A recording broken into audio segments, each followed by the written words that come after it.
Nako, panic mode na po ang Malacanang ngayon, no? Dali-dali po na matapos magpa-presscon po itong si Sara Duterte po na inannounce niya ang pagka-presidente niya, dali-dali po nagpa-presscon itong si Auntie Claire, no?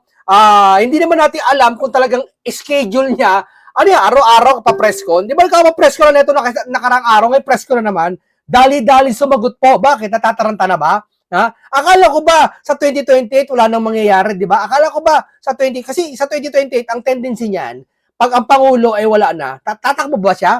Ba't kayo parang nagagalit kayo sa 2028? Ibig sabihin na paghahalataan kayo na aggressive kayo ngayon sa sinabi ni Sara, ibig sabihin na ramdaman namin sa kinikilos nyo, tatakbo kayo sa 2028. Tama? May posisyon tatakbuhan maaaring si Junior, maaaring si John Vic o ila pa. Kasi kung talagang ito wala lang sa inyo, hindi kayo papapress ka para ano yung si Sara papakita pa ng papel, di ba? Na ito, Sara, dito ka mag-sorry sa taong bayan sa panahon ng Tatay Digong, sa panahon ng Tatay Muk. Ganun, di ba? Alam mo, ang hirap sa taong ito, pag tinanong mo, hindi niya sisagutin yung future, yung mangyayari ngayon at yung kasalukuyan. Sasagutin niya yung nakaraan. Ikukumpara niya sa mga Duterte. Di ba? Walang pinagkaiba doon sa nag-parking ng illegal. Ha? O, nag-illegal parking ako, sinaway ka. Sir, bawal dyan. Ilang beses ka na pagsabihan. Ha? Bakit naman yun nakaraang 2,000 taon? Pwede mga ancient alien dito na, ano, alam mo yun, inaalala niyo yung mga nakaraan. Bakit naman yung panahon pa ni Jose Rizal, pwede mag-parking dito? Di ba? Alam mo yung ganun? Ganun po ang style nila. No? Sasagot siya, hindi sa ngayon. Halimbawa, pag sinabing ganito, sir, bawal po pumasok dito ang nakatsinelas lang. Ha?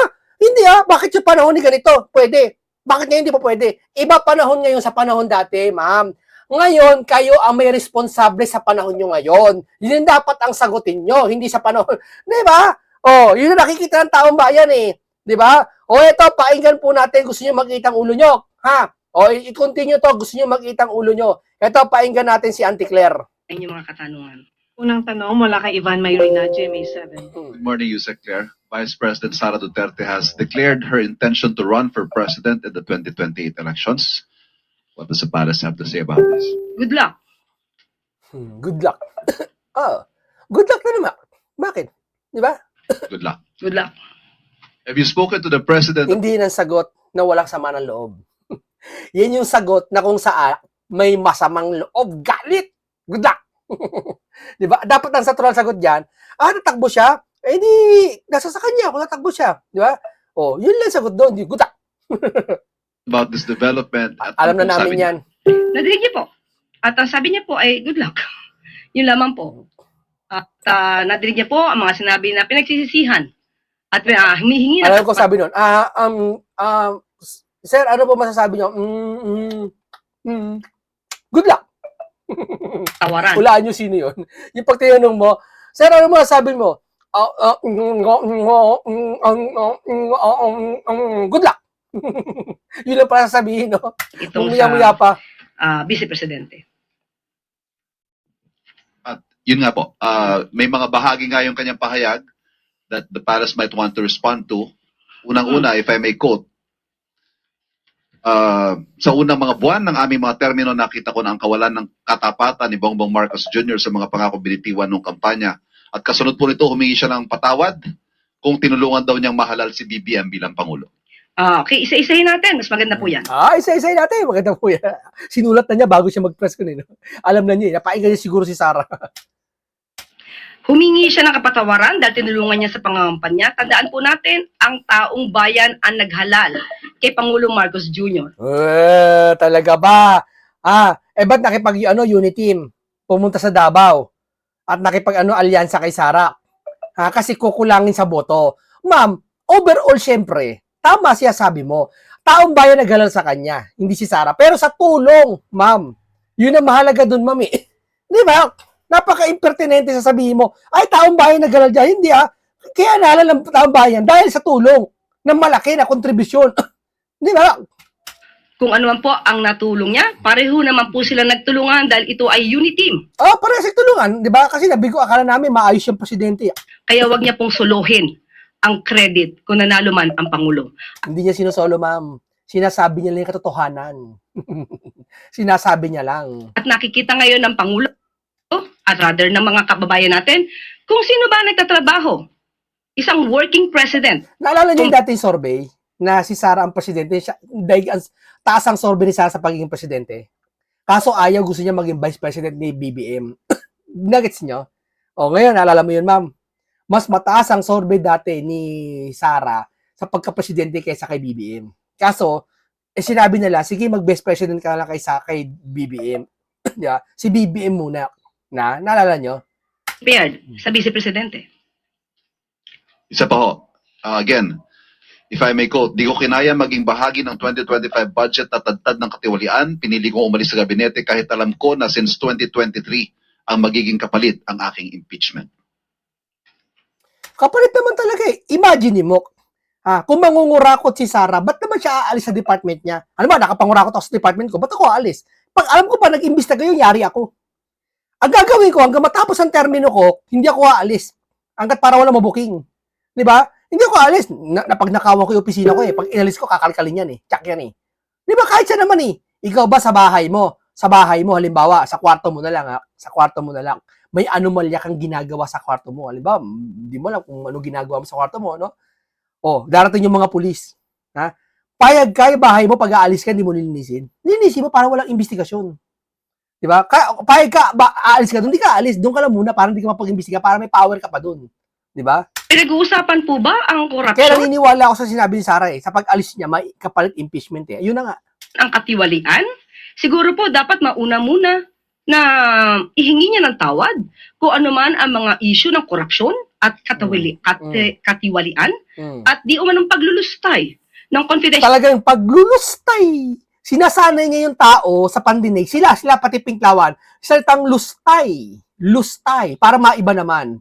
Para pag narinig ng tao yon si Sara isipin, babaguhin natin yon. Kapag narinig nyo sa itang lustay, isa lang ibig sabihin, Sara win.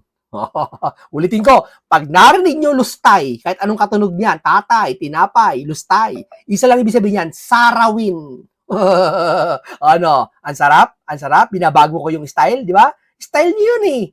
Di ba? Paulit-ulit yung binabangkit para yung tao mapaniwala. Di ba? funds ng kanyang dalawang opisina at the time, OVP at ng DepEd. Kung meron pang napipintong impeachment, ito po ay dahil sa kanyang kagagawan mismo. Kung wala naman mismo. siyang ginawa na mga maanumalya at labag sa konstitusyon, hindi naman po siguro siya masasampa Para lumalabas, walang may kasalanan si Sara lang. Yan paniniwala ngayon ng Pinklawan eh. Paniniwala ng mga loyalista. Walang korupsyon ngayon, si Sara lang ng rap. ng mga impeachment complaints.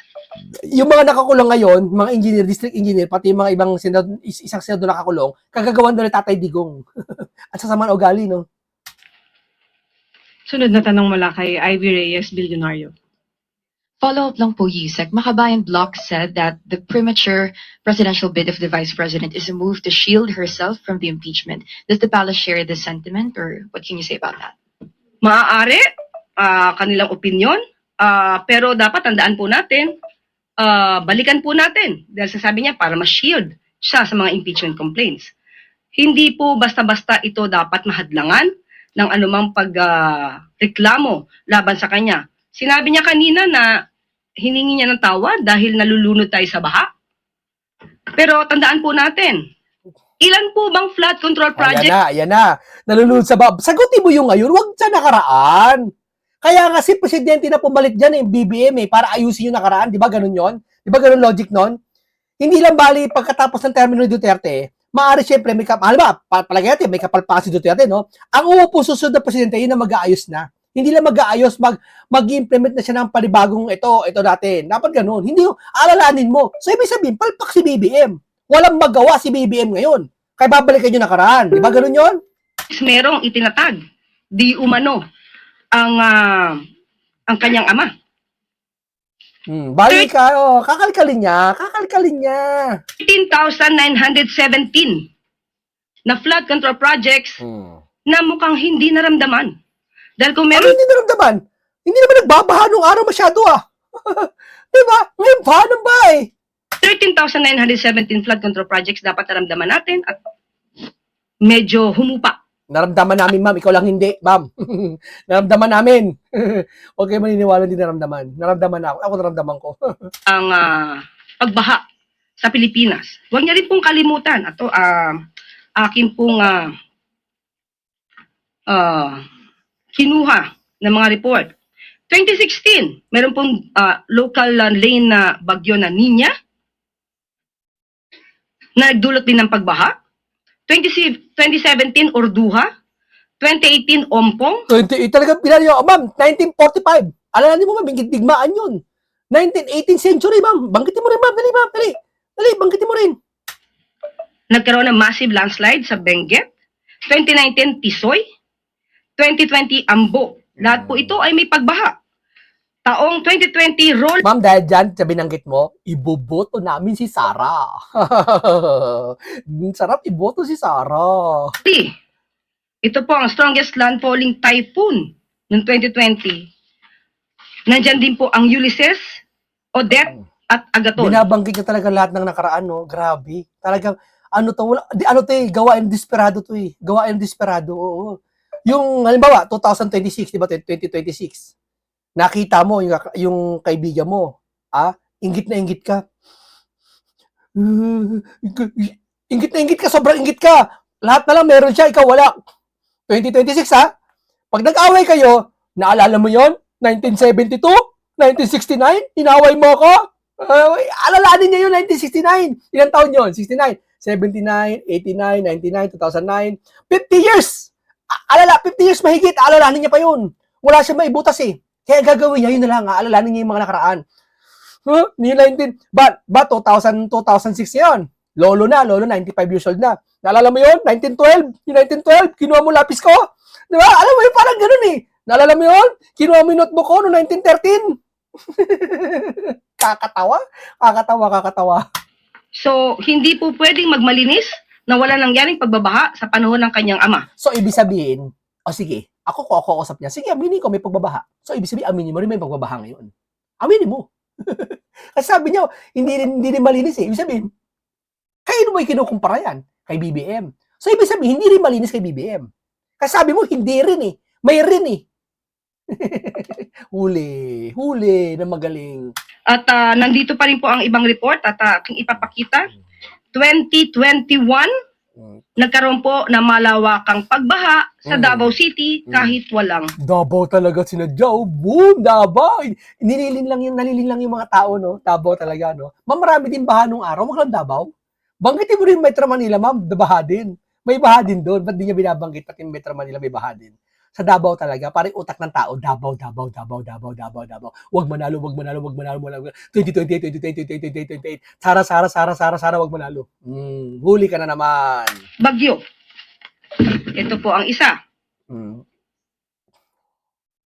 At ang sumusunod, ito lamang po ang aking na-print at marami pa po if you will research. Duterte's sluggish typhoon Reich recovery spending. Ayan po nangyari. Taong 2021. Hindi niya po makakaila ang mga pangyayaring ito.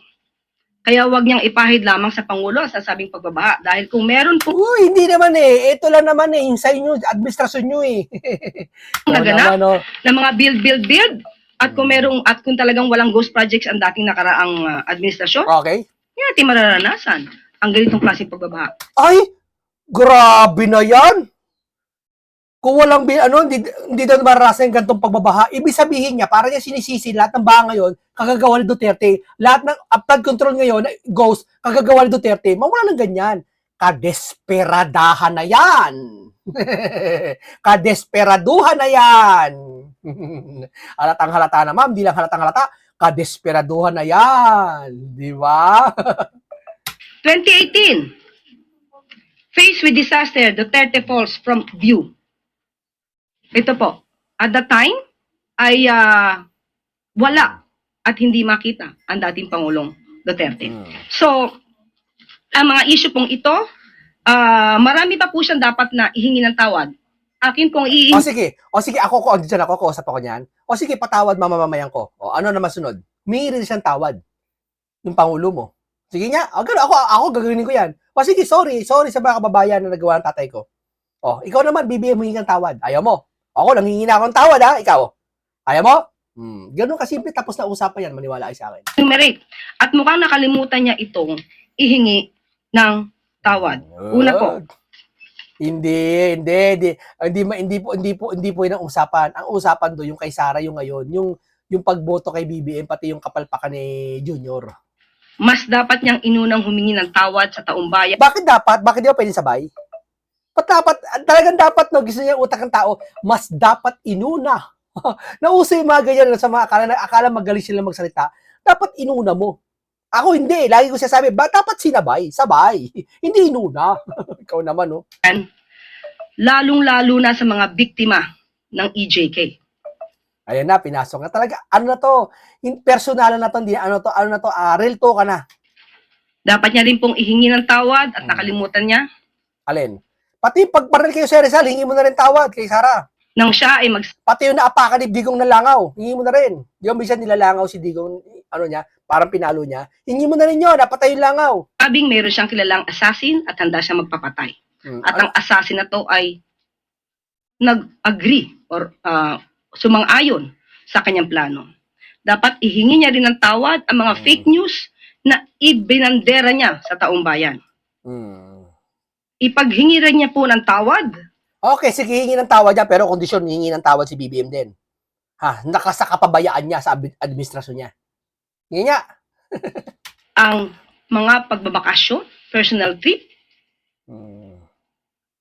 at itong taon na 2025 ay gumastos ng 7 million, if I'm not mistaken, 2025, gumastos ng 7 million for the staff and the security for her personal trips.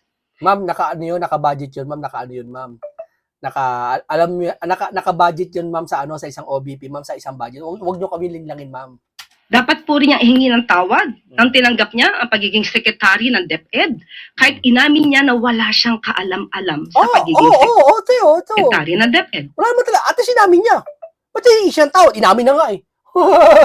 Inamin na nga eh. Mahirap nung di niya inamin, nagmagaling siya. Inamin niya nga niya, hindi siya marunong eh. Di ba? Aminin din ni Junior na mahina siya. Di ba? At pati ang matatag curriculum ay hindi niya na-review dahil inamin niyang wala siyang alam. Okay, wala siyang alam. Ako, parang Malaking. ganito. Parang ganito. Ako, IT ako. Kaya mo ba mag-ano sa ospital? Magtrabaho? Ito, gamitin doktor? Isasabihin ko, wala ko alam dyan eh. Kapag ba wala akong alam sa ospital, bobo na ako? Wala na akong alam? Hindi ko alam kasi hindi ko 40 yun. Pero mas maalam ako sa inyo pagdating sa computer. Di ba? Kasalanan po yan sa taong bayan. Tuldok na naman nila yung taong bayan. Sa taong bayan. Taong bayan. Pero marami supporter ang BP Sara na taong bayan. Yun yung tinutukoy mo yung taong bayan. Ma'am, naiintindihan namin si Sara. At dapat din po niyang ihingi ng tawad.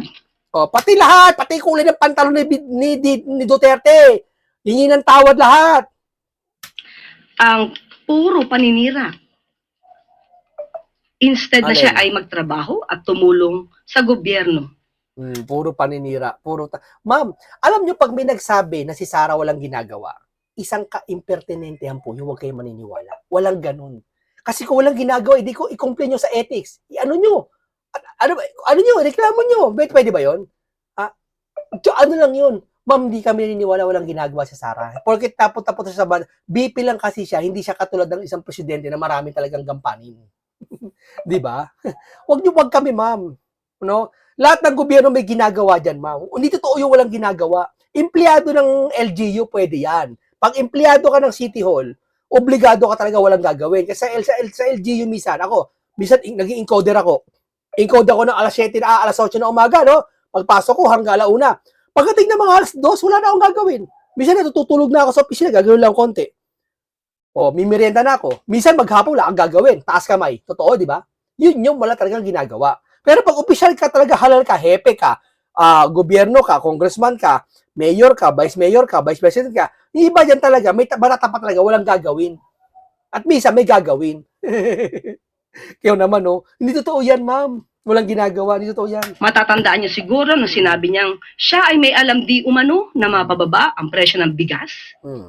Pero hindi niya gagawin dahil wala siyang balak tulungan ang Pangulo. Wala talaga. Siya ba tutulungan? Tinulungan na nga ng taong bayan yan. Maupo siya eh.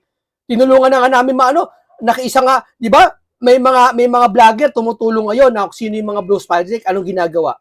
Binabakbakan ng vlogger ng BBM. 'Di ba? Si Jesus Duque, kilala nyo?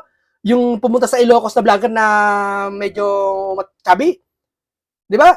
Ano ginagawa? Dinidebunk nila, ayaw nila maniwalaan, 'di ba? Akala ko ba ang pangulo nung hihingi ng tulong na may mga ano diyan, kamerahan nyo, videoan nyo. Anong ginawa ng vlogger? Anong ginawa?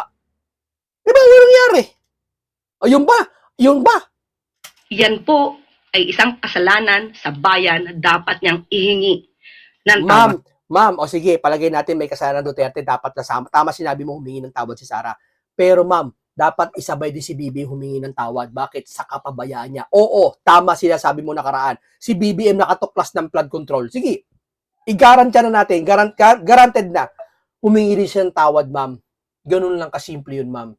Yung sinabi niya, mahiya naman kayo. Hindi salita ng isang leader na malakas yun. Isang salita ng leader na mahina yun. Dapat, wala ka mang kasalanan o hindi. Ang sasabihin mo, mahiya naman tayo. Lagi kang kasama doon, ma'am. Dahil bilang tanda yun ng respeto sa lahat ng tao. Kahit wala kang kasalanan, mahiya naman tayo. Ganun yung kahit nagkasala sila, tanggapin mong ariin na ikaw din yun. Na mahiya, sorry po, dapat nga gawin ni BBM eh. Ako na humingi ng pasensya sa mga gabinete, na mga naging korupsyon ng administrasyon na to. Nalutas naman natin, dapat ma'am siya manghingi ng sorry, ganun. Wala siya, wala kami narinig na sorry. Pasensya na, ganito nangyari sa administrasyon na, pero nililinis ko. Yun man lang, sana maniniwala na kami kung ganun eh. Ihingi niya na rin po ng tawad yung mga fake na student vouchers na ngayon ay sabi ng DepEd ay umaabot na sa halagang 200 million pesos. Ihingi niya na rin po ng tawad ang mga panis at Lahat bulok na babanggitin niya, lahat ng kapalpakan. Alam mo, wala namang taong perfecto, lahat may papalpak eh. Hingi mo na rin yung tawad yun, yung imbornal ma'am, yung nagbara. Yung pandemic ma'am, hingi mo na rin yung injection, bumaloktot. Hingi mo na rin yung yung kay Duterte dati, sa panahon ng pandemic, may mga, basta hingi mo lahat ng tawad, pahingi mo ng tawad kay Sara ma'am, lahat na banggitin mo. kain na i-deliver sa mga mag-aaral natin. Pati po yung mga missing school materials na hindi na-deliver sa mga... Alam mo ba't kabisado niya? Galit ang namumuo. Ang galit po ng puso ng tao, nakakapagpamemorya ng mga ibabato sa kapwa niyang galit. Tandaan niyo yan. estudyante. Ilan lamang po yan sa dapat niyang ihingi ng tawad. Oo, sige, sabay na. Gusto mo, public, hingi rin tawag si BBM mo sa kapabayaan niya sa gobyernong ito. Yung 5,500, flood control. Pero sa tingin ko, pag sinabi mo sa kanya, 5,500 flood control nasa na. Alam mo, sabihin nito, Tsako, hindi. Mas malaki yung 13,000 dito, 13 flood control. Kukumpara na naman niya. Bago niya, hindi niya sasagutin yung kukumpara niya. Sa bayan. Para sinabi mo sa kanya, ma'am, 1+1. Imbis na sagutin ng 2, ganito sasabihin niya, 1+1. Bago ko yan? Bakit yung panahon ni Duterte? Ano ba sagot niya? Di ba 4? Mali. Imbis na sagutin niya 1+1, 2, tapos nausapan, hindi. Sabihin niya, ma'am, 1+1. Sa panahon ni Duterte, sinagot ba yan? Ganun. USEC Senator Risa recently said that the opposition isn't sure yet whether they would need to form an alliance with the president's camp to slay the vice president's candidacy in 2028. Is the administration open to the idea of forming an alliance with the opposition? Hindi po napag-uusapan. Sa ngayon, hindi pa po yan napag-uusapan. Meron nga po tayong kasabihan at ito'y nabanggit ko na. Ang pagkakaiba ng politician at ng statesman. Ang politician, ang iniisip, ang susunod na eleksyon. Ang statesman, ang iniisip, ang susunod na henerasyon. Sa ngayon po, Magka-rhymes lang po, pero wala po. Huwag po kayo magka-rhymes lang yon. Ang hilig sa mga magka-rhymes yan eh. Eleksyon, henerasyon. Akala maganda, pero kung susuriin mo, walang laman po. Huwag po maniniwala po. Huwag po kayo maniniwala. Kung ako talaga si BBM, ang iniisip nila, side nila, susunod na henerasyon, tatandaan nyo makikitaan mo ng bilis kilos ang isang administrasyon. Yun na lang ginawa ni Pinky. Anong ginagawa? Kabagala sa investigasyon Anong ginagawa ng presidente? Wala lang.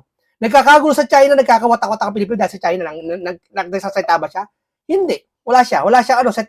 Hindi siya namamagitan. Di ba? wala pa po napag-uusapan at kung meron pong magiging update patungkol po dyan, ay ibibigay po agad namin sa inyo. Sunod na tanong mula kay Maricel Halili, TV5. Yusek, magandang umaga. Just one question po. Nabanggit nga kasi kanina ni VP Sara na patawad kung natulungan niyang manalo si PBBM. Is the President also Ako rin, patawad mga kababayan na iboto ko si BBM. Patawad. Patawarin niyo ako. Nagsisisi ako, ba't naiboto ko yung tao na yan? Sisisi ako. Hindi dahil sa mga Duterte away, nakikita ko napakahina. Akala ko malakas eh. Akala ko dating parang Marcos Sr. Yung Marcos Sr. talaga hindi ko pagpapalit. Tatay niya hindi ko pagpapalit. Ipaglalaban ko ang Marcos Sr. Tandaan niyo yan. Hindi ko pagpapalit tatay niya. Pero siya, nagsisisi ako. Nagsisisi. Ang laki ng pagsisisi ko na iboto ko yan. the same way? Does the President also feel the same way? Na Na hihingi niya ng sorry tawad? dahil naging kapartner niya, katandem niya si VP Sara during the campaign? Malamang hindi naman po alam ng Pangulo na ang kanya magiging presidente ay puro bakasyon. At mga... Huwag ka maniwala, puro bakasyon. May katrabaho din yung kahit nagkaganon pupunta doon. Hindi naman ganun hindi naman ganun talaga kadaming trabaho. Akala kasi ng Pilipino, kasing trabaho ng Vice Presidente ang Presidente, magkaiba po silang trabaho. Vice Presidente na puro bakasyon. Vice Presidente na hindi siya tutulungan. Vice Presidente na ang magiging trabaho ay manira sa gobyerno. Hindi naman niya pagsisisihan kung ano nangyari. Ang gagawin lamang po ng Pangulo ay magtrabaho. Kung hindi siya tutulungan ng kanyang Vice Presidente, wala naman po magagawa ang ating Pangulo, kundi magtrabaho na lamang para sa ating bayan.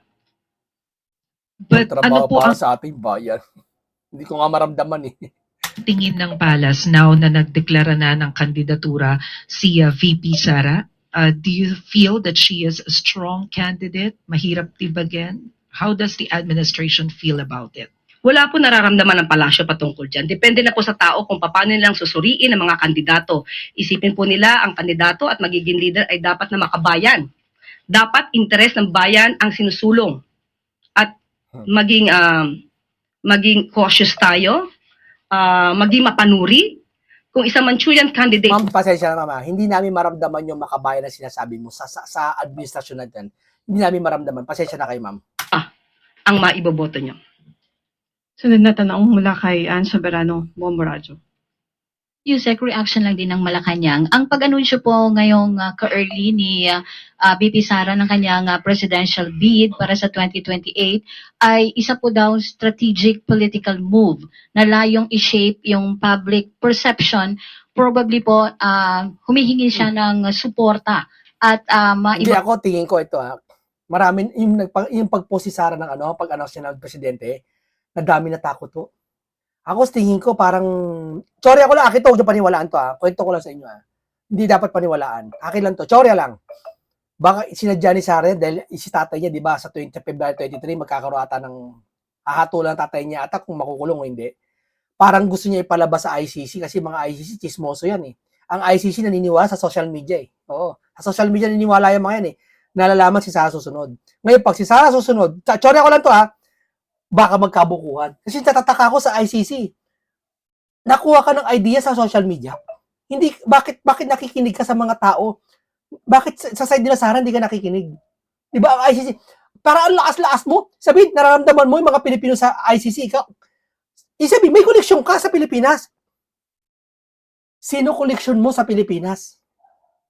Di ba, mga kababayan? Sino? Hindi naman kaya, baka naman may mataas na koleksyon dyan. Diba? Baka may koleksyon na kinukuha. Hindi kaya? Baka pag nanalo si Sara, iniisip ko, sorry na to, huwag niyo paniniwalaan panaginip ko lang to. Baka pag nanalo si Sara sa 2028, maupo. Sabi ko nga, may chance mauwi si Duterte at magkabukingan. At pag nagkabukingan na tumatanggap sila ng bayad, halimbawa lang doon makikita lahat na ibang bumundo, ganun pala sila. Baka sa pag-announce na to, sila Johnny Sara, ipaalam dun Uy, ako ICC, mananalo si Sara sa 2020. Nako. Sorry lang yun, huwag niyong paniwalaan yun panaginip ko na lang, kinuwento ko lang ngayon. Panaginip ko kagabi yan. ba yung impact sa impeachment complaints laban sa kanya? Reaction po. Kaya nga po sinabi natin isa siya na maituturing na politician. Politician na ang iniisip ay ang susunod na eleksyon. Ang iniisip... Ay, akala niya si BBM hindi politician. Alam ba si BBM? Politician hindi. Yung sagot ko Politician pero hindi, sabihin niya, lulusot siya, hindi, politician pa rin. Di ba? Parang gusto niya nang burahin yung setang politician sa pandinig ng tao. Na ibig sabihin ng politician, hindi inaalala ang susunod na eleksyon. Ma'am, huwag tayo magplastikan. Pag ikaw politician, kaya ka tumakbo sa national, kaya ka tumakbo sa mataas na posisyon, kasi layunin mo makatulong eh. Kasi politiko ka eh. Ganun na tayo, wala tayong plastikan. Huwag tayo porket politician eh, wala ka nang pakialam na nasa susunod. Hindi ganun. Di ba yung tumakbo si BBM, gumastos naman? O, anong tawag doon? Bakit siya tumakbo? Para saan? Tanongin kita. Bakit? Kasi para manalo. Di ba 2022 election? 2021 pala nangangampanya si BBM. Mga palapit sa 2022 pala. So, ano tawag doon? Di ba pangangampanya? Di ba politician 'yon? So, sa pagkakataon na ba 'yon, hindi pa siya politician noon o politician siya noon? Ha? Di ba hinahangad niya susunod na eleksyon sa 2022? Kaya nga siya naging presidente? Di ba yun ang ginawa ni BBM? 2021 pa lang kalagitnaan, malapit na 2022. 2021 ng December, di ba 2022 election. 2021 ng December, di ba nangangampanya na si BBM? Bakit? Kasi hinahangad niya sa susunod na taon na manalo siyang presidente. Tama, mali? O ano yung sinasabi mo ngayon? Naghahangad, kapag ang isang tao naghahangad sa susunod na taon, politician. Di politician din si BBM. Ma'am, hindi general siya sabi mo, ma'am. Bibutas ka dyan, ma'am. Huwag yan, palitan mo yan. Tip ay yung pansarili na interes, hindi ang taong bayan. So yun lang po ang nakikita natin kung bakit kaya kailangan niyang magdeklara na siya ay tatakbo na sa pagkapangulo sa susunod na eleksyon. Hindi, ma'am. Natataranta lang kayo, pati yung mga ICC at natataranta. Panaginip mo. Nanaginip ako gabi talaga. Na talagang nataranta daw yung ICC nung si Sara nakaupo na. Salamat, ma'am. Sunod na tanong mula kay Samuel Madinilla, Business Mirror. Good afternoon, ma'am. Mag-follow up lang po kami regarding po dun sa nasubmit ng ICI na accomplishment report kay President Marcos. Nakita na po kaya ito ni President at may decision na po ba siya kung mag-appoint siya ng new commissioners for the Tingnan mo, ha? ICI? ICI, Investigation of Flood Control, ha? Tingnan mo, ha? Inaaral pa po hanggang sa ngayon. Inaaral pa sa hanggang ngayon. Hihingi nyo ng tawad sa taong bayan yan. Hanggang ngayon, inaaral pa. Ihingi nyo sa taong bayan yan. Kabagalan ni BBM. Di ba? December. Hanggang ngayon, pinag-aaralan pa rin. Ihingi nyo ng tawad yan. Medyo makapal po ang report na ibinigay. Pero most probably, maibibigay po agad namin kung ano mangyayari po. At kung magtutuloy-tuloy po ang ICI, ibibigay po din namin ang estado nito. Hindi, ma'am, yung ICI, isa na lang natitira, di ba? Ihingi nyo ng tawad yan. Clarify ko lang, nakita na po ni Pangulo yung report. Opo, nabasa na po to at una po itong binigay sa OES. Thank you. Ihingi nyo ng tawad. Ang bagal eh. Sunod na tanong mula kay Les Narciso, DZRH. Good afternoon, Yusek. Ma'am, isinusulong po ni Representative Sendanya na dagdagan yung suporta sa Kalayaan Island. I understand the Marcos Siyempre, pinklawan eh. Kampi yan. administration is Hindi magkasabi na masakit yan. Tignan nyo. Tignan yung narrative, ha? pursuing infrastructure development sa KIG po. Kumusta yung mga proyekto doon? Sa ngayon po, nakausap ko mismo si Sec Vince at inutusan po talaga sila ng Pangulo ang puntahan ang Kalayaan Group, Kalayaan Island Group at tignan po kung anong kinakailangan. At sila po ay magmumungkahi na gumawa doon ng port at ng airway. Yung Lawak Island Shelter Port po at Pag-asa Island Airport, may pondo po ito ngayong taon. Sa ating pagkakalam, 2025 ay may pondo. Pero ang sabi po sa akin ni Sec Vince Dizon kanina ay titignan po nila. Hindi, hingin yung tawad lahat yan. Hingin yung tawad yan, yung kabagalan na yan. Okay, hanggang dito lang po tayo, mga kababayan natin. Maraming salamat po. Ang lahat ng yan, yan.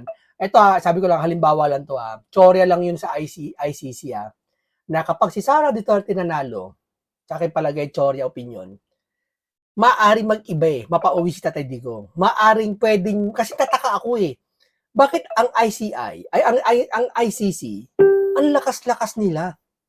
'Di ba? Ang lakas nila sa gobyernong ito. Tapos lahat ng investigasyon, nakikipag-cooperate sa mga Pilipino. 'Di ba? Alam niyo, parang ano 'yun? May talagang nakikipaghayagan ng tulungan doon. 'Di ba? Sabagay, sabi nga ng Malacanang eh, yung Interpol eh, papapayagan nila pumasok dito eh. Hindi na iba 'yon. Kaya kapag tumakbo si Sara nanalo, may anomalya akong naramdaman diyan sa ICC na 'yan. na kung bakit kumikilos ng ganyang kasigasing yan. Doon mo nalaman sa presidente ni Sara. Ako ay Chorya ko yan ha. Maraming salamat po sa lahat. Yan ang aking opinion. Paalam sa inyong lahat.